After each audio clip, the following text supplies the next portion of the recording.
Good afternoon. Today is the 18th of July 2022. Welcome to Lunchtime News here on TV1 for the Newsfirst team, where the people come first. I'm Sanita Senanayaka. Before we take a look at the stories in detail, let's take a look at the headlines. Acting President declares state of emergency.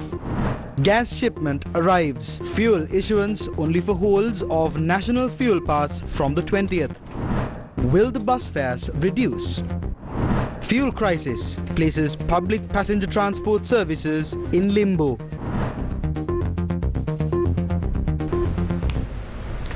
On to your top story this afternoon. Sri Lanka's acting president Ranil Wickremesinghe has declared a state of emergency. The extraordinary gazette noted that emergency was declared in the interest of public security, the protection of public order and the maintenance of supplies and services essential to the life of the community. Opposition leader Sajith Premadasa says that imposition of emergency is an undemocratic, draconian act. He took to Twitter to state that peace-loving citizens of our motherland have the sacred privilege to exercise their fundamental rights in a democratic society. Meanwhile, activists from the Aragalaya met with opposition leader Sajith Premadasa. The meeting was held at the opposition leader's office in Colombo. One purpose of the Golfist protest site was to chase away Gota Ranil government. Now Ranil is the one who is left. We came here to inform about the opposition's plan for that and to stress any government that gets appointed in the future. It must act based on the plan provided by us.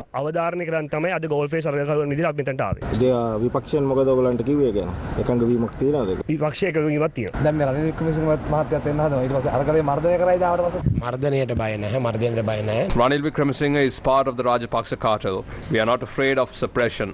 If we are, we will not engage in this protest either. If not, we will continue the Aragalaya. We have provided an action plan. It contains clearly that Ranil Wickremesinghe must leave. We have provided an action plan and anyone can operate based on the action plan that we provided.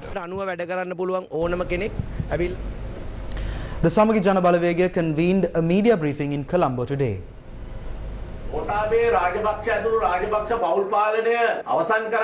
People protested to end the Rajapaksa regime and their family rule, and through that people were able to chase away Gotabaya Rajapaksa from the country.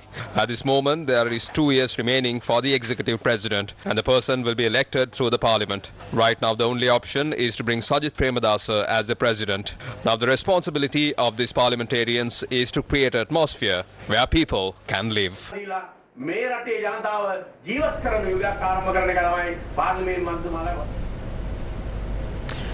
Several factions have questioned if there would be any reduction in public transportation charges following the fuel price revision. Here's what transport trade unions had to say. We are ready to discuss with the National Transportation Commission and the Transport Ministry regarding the amendment of bus fares, as diesel prices was dropped by 20 rupees. The National Bus Fare Policy states that if diesel prices change by 4%, the bus fare must change. Therefore, with the diesel prices being reduced by 20 rupees, as the All Ceylon Private Bus Owners Union Federation, we are ready to reduce the bus fares. We are of the stance that it must happen according to the National Bus Fare Policy. The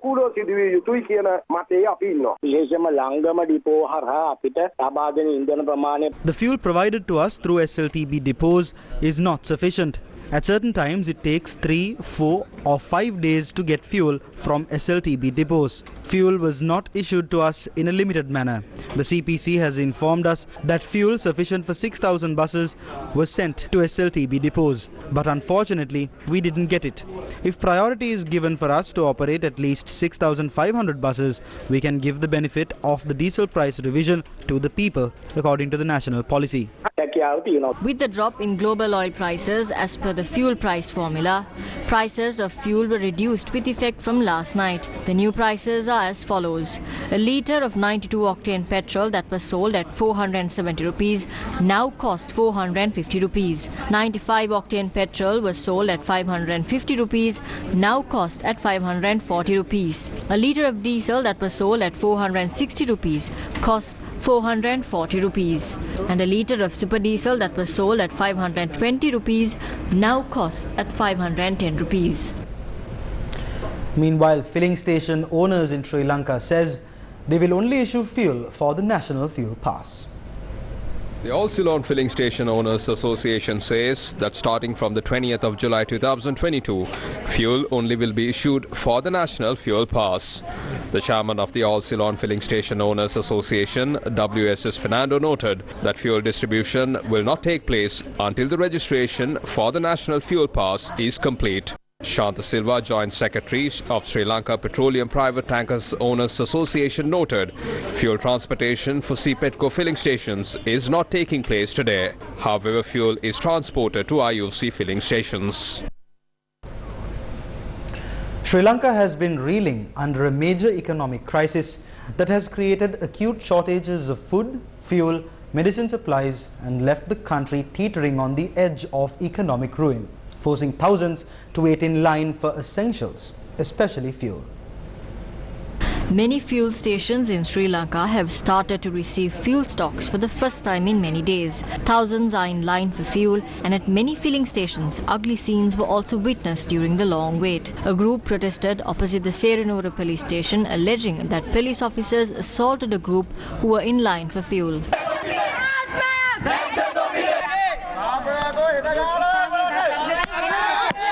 A tense situation was reported at the Lanka IOC filling station in Valimada following a fuel delivery made yesterday.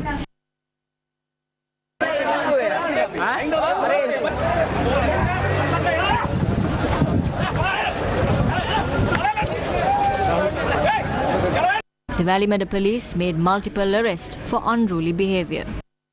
Meanwhile, many people were seen staying in queues at the Mavanella filling station despite fuel not being received at the filling station for many days.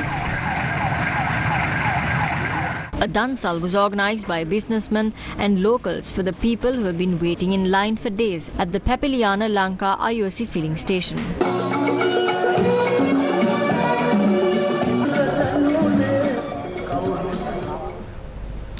Municipal workers in Madura have stepped away from work due to the fuel crisis.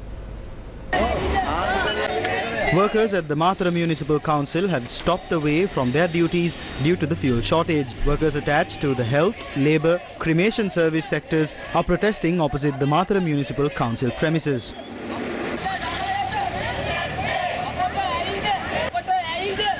District Secretary of Madura, Ranjit Yasaratna, speaking to Newsfirst, noted although multiple requests were made from the officials, a favourable response was not received. He noted a severe crisis will emerge if the workers start to refrain from collecting garbage in the Madura city. Health workers attached to the Anuradhapura Teaching Hospital have gone on strike. Nurses and junior staff at the Anuradhapura Teaching Hospital have refrained from engaging in their duties, citing that they be provided with fuel to report to work. Senior Deputy Chairman of the Lanka Nidahas Sevaka Sangamaya, Sarath Senaviratna, noted that only emergency services are carried out at the hospital. Director of the hospital, Dr. Dulan Samaravira, speaking to Newsfirst, said that he was not informed of such a strike.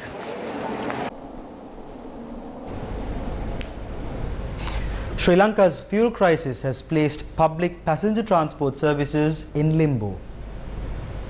Thousands of Sri Lankans were left waiting for public transport services that continue to be affected by the fuel crisis. People were seen waiting at bus stations anticipating the arrival of a bus service to report to work. They noted there is a shortage of SLTB as well as private buses on the roads. The Sri Lanka Transport Board says that there is a delay in fuel delivery to several SLTB depots. The Deputy General Manager of SLTB, Panduka Swarnahansa, said that if fuel delivery is further delayed, there there will be a reduction in the number of buses in operation. Meanwhile, the Lanka Private Bus Owners Association says that due to the shortage of fuel, the operation of private buses will be restricted today. The chairman of the Lanka Private Bus Owners Association, Gamnu Vijayratna, said that if sufficient fuel is received today, steps will be taken to operate more buses tomorrow. Sri Lanka Railway says that train will operate as usual today.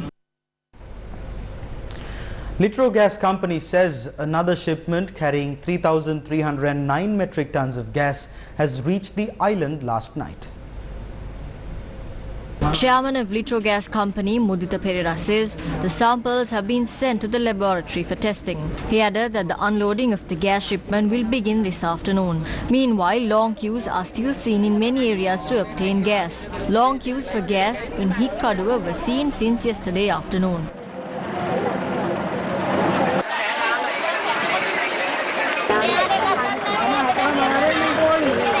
People were in long queues to obtain fuel as well as gas, hoping to somehow get gas, which has not been available for a long time. The people of Ambalangoda have been staying in queue for 4 days with the hope of obtaining LP gas.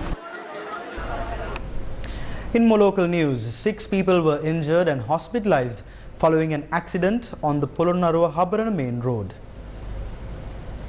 According to reports, the accident involved a van with a group returning from a funeral in Kegol. While proceeding along the Polonnaruwa-Habarana main road, the van had fallen into the Timbiri canal. The injured are being treated at the Hinguragoda base hospital. According to information received from the hospital, a child is among the injured. It's been reported that among the injured, 4 are in critical condition. The Agriculture Ministry noted that the second shipment of fertilizer under the Indian credit line is expected to reach the island in the next 2 weeks. This shipment will contain 21,000 metric tons of fertilizer. Out of the total 65,000 metric tons of fertilizer agreed under the Indian credit line, 44,000 metric tons were received last week. The stock of fertilizer is currently being distributed among farmers.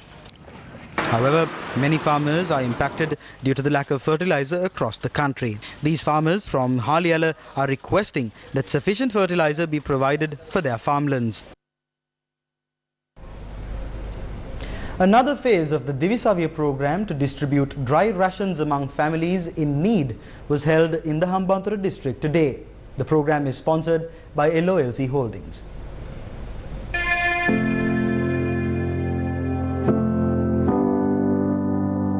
The second phase of the Divisavya program continued today as well for the 11th day. Several teams distributed dry rations among people in many areas of the Hambantota district. The Divisavya program aims at supporting low-income families amidst the economic crisis.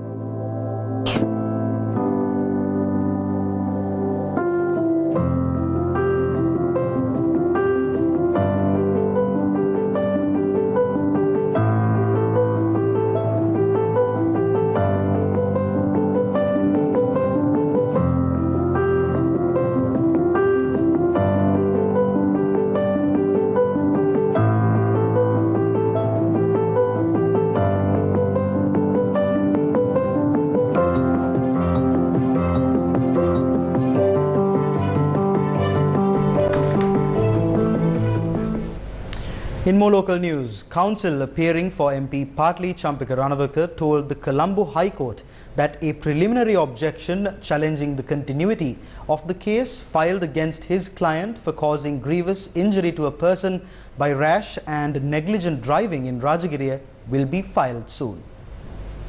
Colombo High Court Judge Namal Balalle ordered for the preliminary objections to be filed on the 31st of August in writing. The High Court judge noted that the defendant need not appear in court on that day, citing the present situation in the country. President's counsel Sarath Jayamanne, appearing for the MP Patli Champika Ranavaka, informed court that preliminary objections will be filed against the charges before the commencement of the trial. Patli Champika was present in court today. The Attorney General had filed the case against 3 accused, including the MP, for causing grievous injury to a person by rash and negligent driving in Rajagiriya on the 28th of February 2016 for conspiring and fabricating false evidence as well as giving false information to screen an offender.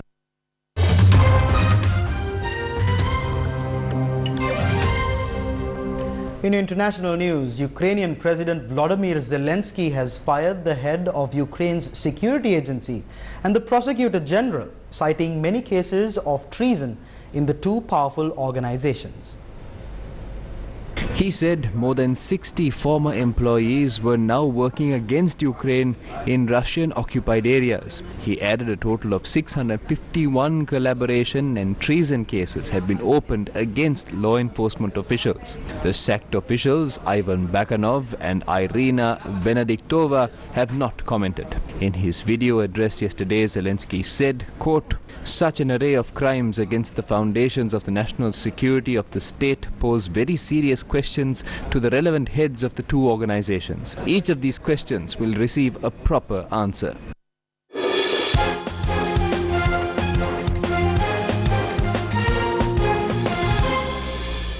In your sports news, Sri Lanka are currently leading the first test against Pakistan in Galle by 136 runs. When play was stopped for lunch on day 3, the hosts were 132 runs for the loss of 2 wickets in their second innings.